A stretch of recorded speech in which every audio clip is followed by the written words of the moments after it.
It's international break again, the second international break of the season, and we've only played 8 games independent. A bit quick, that, isn't it? Anyway, international break provides a really good time to have a little catch up and evaluate the season thus far. But prior to the Newcastle game, Gonzo, you said to me in the preview, this is the test. This is the one. I'm going to know what to expect from West Ham for the rest of the season. Maybe not quite that drastic, but along that line, you said, I'm going to judge West Ham on the season so far based on what I see against Newcastle. And, well, I guess I want to know what you're thinking of the season so far, because I've got a little confession to make once you've given your thoughts. Okay, yeah, I mean, it was just to sort of quantify it. I said that after the European, I said it before the European game, so I included the Freiburg game and that. It's just once we beat Freiburg, I said, right, this is it. So it was those 2 games that I thought were really, really pivotal for us, because I think there's a certain excuse, a certain amount of mitigation for losing against Manchester City and losing against Liverpool. I think they're like freebies if you want. But you can do that. But you've got to go and beat the other teams, and so I thought the European thing was amazing. It really is, and irrespective of Moyes is not everyone's favourite manager.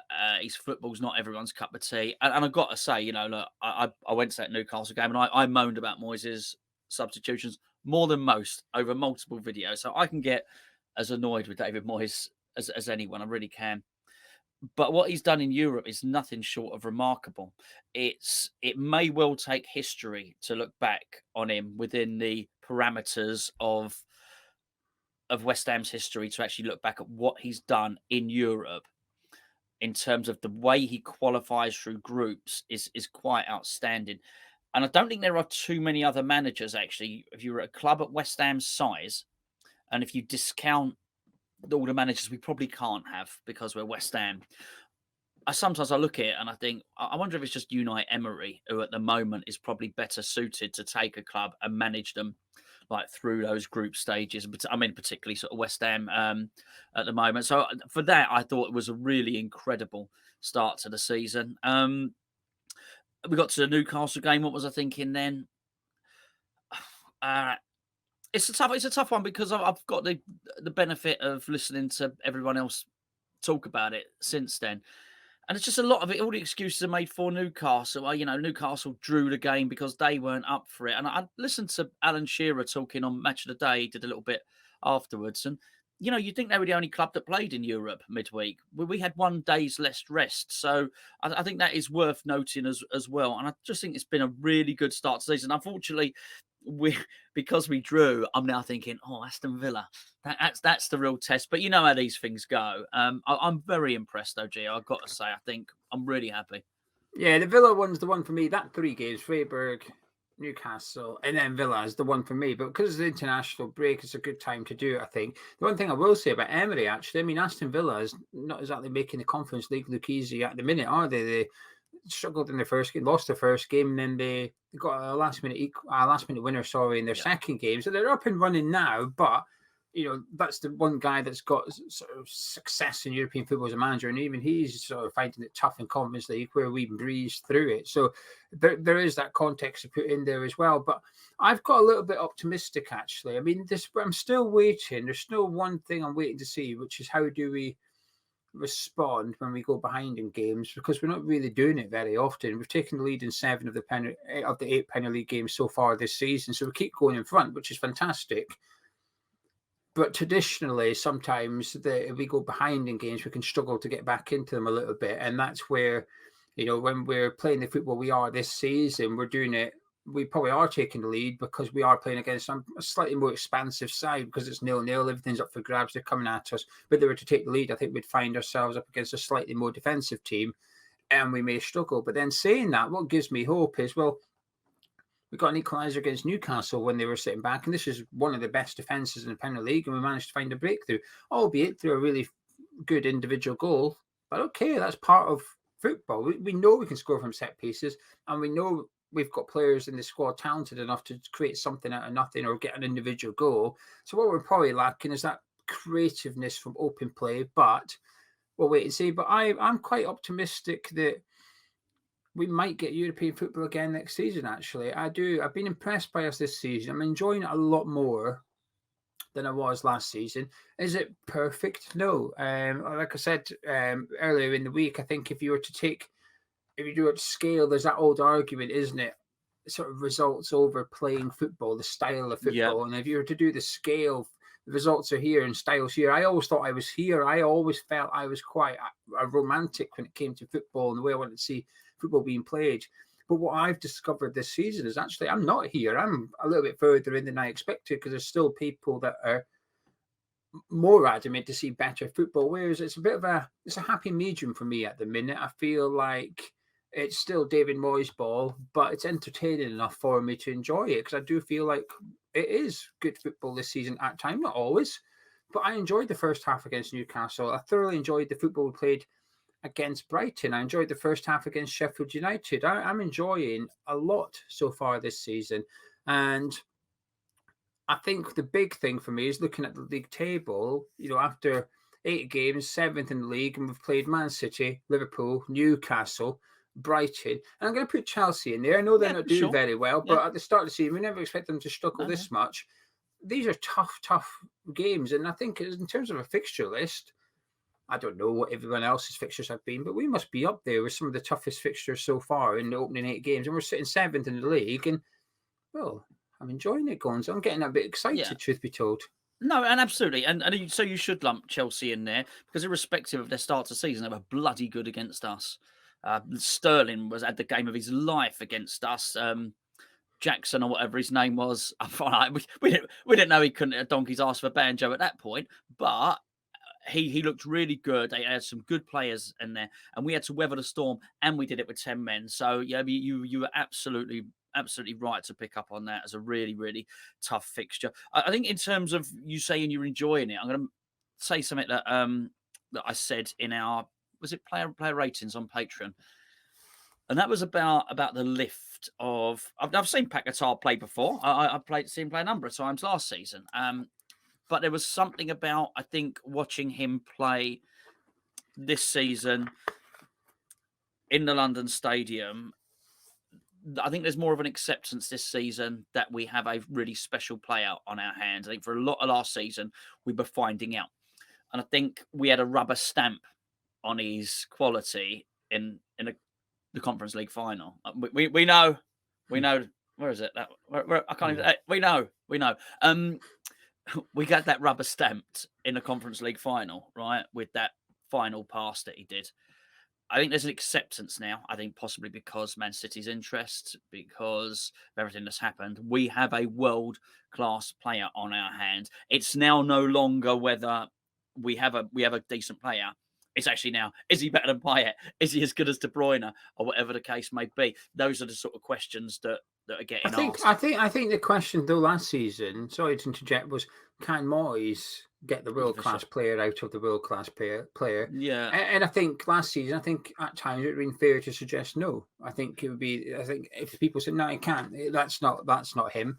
And I think you'd say, okay, fair. But I think this season, I think you're seeing it. I think the answer is yes. Moyes can get the world class ability out of the world class player. Sure. No, it's a great point, but I just meant in terms of you enjoying it, the uplift that those players give a stadium and the mood inside the stadium and the momentum that then the crowd then feeds back to the team is, that was really evident against Newcastle. There were several occasions where people are up out their seat, where he does a pirouette or he does a flick or he does something, and then the crowd can really get behind the player. So no, are we playing like the Brazil team of 1970? No, we're not. But there's enough moments in the game, dramatic moments, where we can get up as a team, as a fan base, and get behind the team and really give us something to shout about, that really helps in entertainment value, I think. Yeah, I completely agree. It's not perfect. I mean, before someone misquotes, well, let's say the football's perfect. It's not. I think there's a happy balance. For other people, that's not there. They're still not happy with football. I do get it. Last season, I wasn't happy at all what I was seeing. I didn't enjoy it whatsoever. So I do get other people, when people it's still not satisfied. I get it. It's probably the right balance for me. I wouldn't want to go any more anti-football, if that's the right phrase to use. I think it's a healthy one. But I do feel that this season we're just playing better. I think the Yeah. football's different. I don't think the football's the same as last season. It's maybe the same as post Christmas, where we went a little bit more Moyes-esque and Warburton's thing got pushed to one side. I think we're doing that, but just with the right players, and everybody's back fit now, and we've got an easier run. Easier run. We don't have like the latter stages of the European tournament to worry about just yet. Hopefully that will come. But it's got me optimistic actually, and I remember 12 months ago, and this is what I've been saying to some people in the comments. 12 months ago, we were in a relegation battle. We were in the bottom three, and it was just dreading it. You're coming into national break. I mean, the World Cup was around the corner, and we were thinking, he's got to go. This football's terrible. We're going to get relegated now. When you see these transfer rumours kicking around, you think, well, you don't pay too much attention, perhaps in the middle of October. Because of the start, though, Stuyden's almost now got permission. Go get players for the Premier League. You don't need to worry. We're not going to be in a relegation battle. Go get the players that can get us back into European football in January. Go target the players that we can get if we're in European football. Go scout those ones. Don't scout the ones that are going to be putting out fire, that are like the Danny Ings ones. We don't need players like that. Desperate signings come in, try and keep us independent. That's not what we're going to be recruiting in January. We're going to be going after players to get us into hopefully the top 6, 7 of the Premier League if we can maintain this start. But like I said, results have been great so far, and we've got a nice, don't want to speak too soon, but we've got a nice little set of fixtures coming up where hopefully we can pick up some points. And it's only 8 games in, it's still early, but hey, if Alex Ferguson says, I know he says 10 games, but if he says pay attention to league table after 10 games, I can assure you I'm going to be paying attention to the league table after 10 games, and I think we'll be in the top half, possibly 6th or 7th in the league. And it's exciting, actually. It's really exciting at the minute. Do you think, this is interesting, so what you meant was we can qualify for Europe. You meant via the league positions. You're more confident of that. So do I, actually. So do I. So you got this storyline running in the background, which was Moyes at Everton, which was gone in firefighting, then a really crap season, almost gets them relegated. Granted, he didn't get rid of the trophy. They finished 17th. Yeah, and then next season, bang, back up on it. He had a rebuild. I don't know how much you can read into that, but I remember that running. There was a lot then, and to be fair to people, when we were in trouble last season, there were people pointing to that and saying, "Well, hold on." Yeah, there was just plenty. There was plenty. Fair play to them. Sorry, I can't name you, but you know who you are. And I wonder if that's the case now. But what I was interested in, because I think we can, it's no longer a Sky Sports top 6. So, do you think we can finish above Villa? Yeah, possibly. Brighton? Possibly. Yeah, and Newcastle? No. Okay. I don't think. Okay. But I do think we can finish above Man United. Oh, there it is. God, there's a title to the video. And I do think we can finish above Chelsea. I've got the title to the video there. So I'm imagining a happy David Moyes. Like, if you listen, like that, I'll tell you now. I think the title race, is Man City, Liverpool, Tottenham. I think Tottenham's in the title race. I'm a massive fan of Postecoglou. Don't have European football. I think that's your 3 teams in the title race. Arsenal might be in there, but I'm not convinced. I'm not convinced by Arsenal. Good. But I think that's probably your top 4. I think that's probably your top 4 this season. And I think Newcastle will be sort of the 5th team, if you like. That's in there. So Chelsea, we will Man finish United. above Chelsea and Man United. I think we could. I'm not saying we will. No. You can put that in the title if you want, but I'm saying get it here. I think that's your 5. Yeah. I think that's your 5 at the top. Your Man City, Liverpool, Newcastle, Spurs, and Arsenal. And then there's another league. And I think in that league, and this is where Newcastle's a funny team. I think they're sort of at the bottom of the top one, but they're at the top of the next one. It's one of the 2. But the next group down, you've got Villa, you've got Brighton, you've got Man U and Chelsea. And do you know what? I think we're in there as well. I think that's the group. And I'm looking at the teams below us in the Premier League at the minute, and I'm thinking, nah, we're better than them. We're better than Brentford and Palace and that. I think we are. I think we're better. So I don't think we're quite in that little category yet. Now, listen, if we go on a bad run and we lose 3 or 4 games, we join that little group. We get away from that one and join the next one. But as it stands, that's how I see the Premier League shaping up a little bit. So we're going to require a bit of luck, because I'll do a video next week explaining how European qualification works this season. But just trust me on this. If luck is on our side, 8th could get the Conference League. I promise you that's true. So 8th could get Conference League. So the question is, can we qualify for European football? The question is, can we get 8th in the Premier League? And I think the answer is yes. Yes, we can. And with a bit of luck, and we will need a bit of luck. And it'll spend in January. We've been here before. Bring someone in January. He needs to do that, but yeah. We don't traditionally do that, though. That's the problem. Well, but that's where the club brought in Lingard. On he loan. Brought in Souček and he brought in Bowen. So when we're in a relegation battle. Yeah, but he might. You never know. What have we done? We've been in the top before. Last season, not last season. Sorry, we brought in Ings because we're in a relegation battle. The season before that, we were in the European spots. We did nothing. We did nothing. We didn't do anything. We tried to get Lingard, even though Man U said there's no chance you're getting him. Go away. We still kept trying to get him. And we've been here. It's not just Moyes. This board have been here before. Aldice were 4th at Christmas, did nothing. Well, we did. And then Slaven Village, we were in the top 4 at Christmas. We got Hugo Emenike in.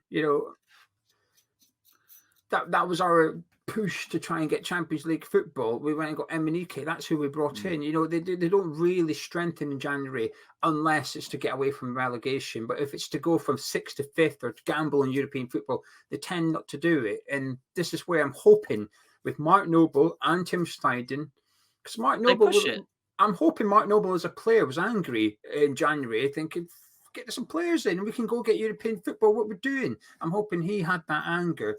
So if he did, and Tim Steidten, I'm hoping that them two say, hey, come on, one player. It's not, we don't need 2 or 3, but we need one player, just one player good enough to come in and do what Alvarez, Ward-Prowse and Kudus has done. Get one player like that, and suddenly you've got an extra player. David Moyes' squad goes from 13 to 14. Yeah, well, yeah, absolutely. Speaking of Hugo Emenike, if you want to see my exclusive interview with him, it'll be on Patreon. It's not really.